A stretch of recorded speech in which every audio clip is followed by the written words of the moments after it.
Today, we're talking about kill steals and if you should be concerned about them. The short answer is no. The long answer is no in approximately 90% of the cases. Now, let's first look at game modes outside of Conquest. We've got stuff like Arena or Siege or a Clash, and all of those have relatively higher gold spoolings, and all of those allow you to level a bit faster because they're generally designed to be faster game modes. As such, the value of a kill is not quite as high in comparison, simply because you're gonna level faster and get more gold faster anyways. You're not as dependent on kills, and if, especially in Arena, anyone complains about you being kill stealing or whatever, anyone else being kill stealing in the team, it's just a joke and you should laugh at it, pretty much. Even if they're serious about it, they're still joking and they just don't know yet. That's it. Kill stealing in those modes is completely irrelevant, and the only thing that can happen is a Zeus holding onto his detonate and being an annoying fuck. Now, when it comes to Conquest, things are slightly, very, very slightly different.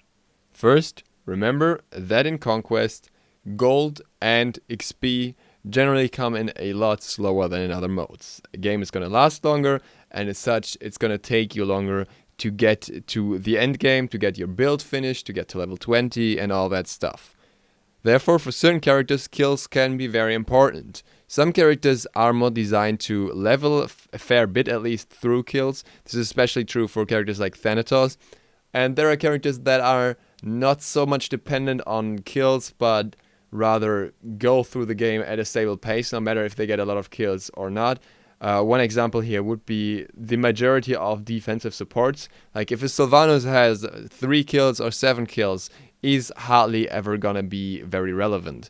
And Sylvanas can sustain through the whole game on 0 kills and still be fine. Then there are characters that snowball hard the moment they get some kills. The prime example here would be Bakasura, who really can benefit a lot from getting his items a little earlier and getting ahead that way. And then there are characters that obviously benefit from getting early kills as well, but are generally designed for late game, like, for example, Kali. Kali can still snowball a decent bit if she gets the kills earlier on, but she will most likely not snowball completely until the team fight phase either way, because her big power is in killing multiple targets in succession. Additionally, it's also important to keep in mind that certain characters can easily get kills, and for others it's a lot harder. One of the prime examples here is Susano. Susano has an insane amount of burst damage that he can get last second onto a target, so that way he can easily take a lot of kills. And this is a little bit where the problem can start, and we're going to use Susano as an example. Now, Susano is an early game to mid game god. As such, his late game is still decent. He can still do a lot late game, but he's not gonna steamroll through late game like, for example, a Kali would. It's simply in the nature of his kit. He's more ability based. Abilities are not the strongest source of damage late game, and as such, he's just not at his strongest point in the late game. Now, if Susano makes sure to secure or steal every kill early on, which is easy for him, then he will have a very potent early and mid game. He will be very strong, very dangerous for the enemy team. But come late game, his team will have relatively little kills. They may have a few more assists that way, but they won't have that many kills. And a kill on its own is 150 gold plus, and that can go up quite a fair bit, and a decent amount of XP. So that can be relevant.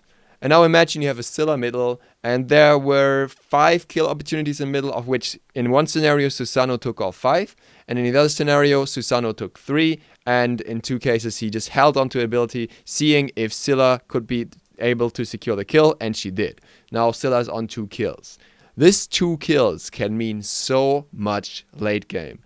A character that's very dependent on late game like Scylla is, will benefit highly from getting there earlier and having much more impact, whereas the 2 extra kills for Susano, when he already has 3, are still gonna do something, but they're not gonna do quite as much. Realistically, it's a lot better for your team to try and split the kills evenly. Now, this is something that is obviously at least partially down to securing kills as such, as you can not always expect your team to make sure that the kill is gonna happen. So if you are holding onto an ability just to give a teammate a kill, this can become a problem if you don't know if they can actually finish the kill. I'm also part of the people who like getting some kills on supports. Like, not even if I'm support, but if my support gets a few kills, I don't think he has to apologize. It's good. Give the support some more potential to get his build online, some more defense and stuff like that. But there is obviously a threshold for everything. And there are two roles especially that I think do not need to hold on to abilities just to make sure that they get a kill, which a lot of people do, and it's partially very frustrating. And this is the support and the solo laner. The support will not need that many kills, and it's much more important for him to use his abilities to set up properly for his team and not use that whatever Sobek tail whip for that last bit of extra damage. Use the tail whip to displace an enemy. If you kill him in the process, that's completely fine. If you kill him with a 3 afterwards, doesn't matter. But if you're holding on to your 2 or the 1 even, just to make sure that you get the kill, then you're doing it wrong. And the same goes for solo lane in another concept. The solo laner gets a lot of farm in the solo lane just from the waves, because he's the one who will rotate the fewest in early game, and he will also be able to get a lot of farm on his own compared to duo, where the hunter has to share with the support early on. And if he needs kills, he can just try and trade with the enemy solo laner and potentially solo him. If a beefed up solo laner is holding on to his abilities in order to get more kills, it's gonna be problematic for the team. He may contribute a little bit more to the overall damage of the team, to the spread damage among targets, but most solo laners have an issue, which is taking down a target, finishing off a target. Solo laners can do huge amounts of poke, and that's what they should use their ability for anyways, but they will not be the ones to clean up the kills unless the team comes in and they just try to take the kills from them. You have characters that are designed to burst targets down, which are primarily mages, hunters, and assassins, and those, when fed late game, will have a much easier time actually taking down a target than a warrior or guardian from the solo lane would have, that is primarily built for defense and just puts some extra damage in. Yes, you can frontline a little better, and sometimes that's important, but if your carries are not fed to at least a certain point, if they don't get any kills and your solo has, 10 kills, it's gonna be problematic. And this is something that a lot of people fail to understand. The concept here is not so much that the solo laner is not supposed to get kills. He definitely is.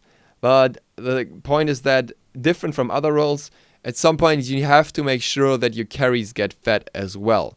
And if you deny your carries that farm, then you're gonna be part of a problem. I wouldn't call someone out for kill stealing in that regard unless I know them and it's more of a joking thing. But it's still something that you should keep in mind if you're playing in that role. Solo or support both get farm in other ways. They will naturally have a lot of farm, and the benefit of 150 extra gold if you have 1,000 gold more than your allies is a fair significant amount smaller, because you're just looking to finish late game items then, while others might still be working on their core build. And that's really, really crucial, especially since there is a pretty large price disparity between different builds for different roles. As such, I would say kill stealing hardly ever exists, and it's always better to make sure a kill is secured. But holding on to abilities to take kills from your allies is something you should really only do when you're terribly behind and you're in a role that can justify doing exactly that. With that, thank you guys for watching. I see you tomorrow for the next one. Duke Sloth, out.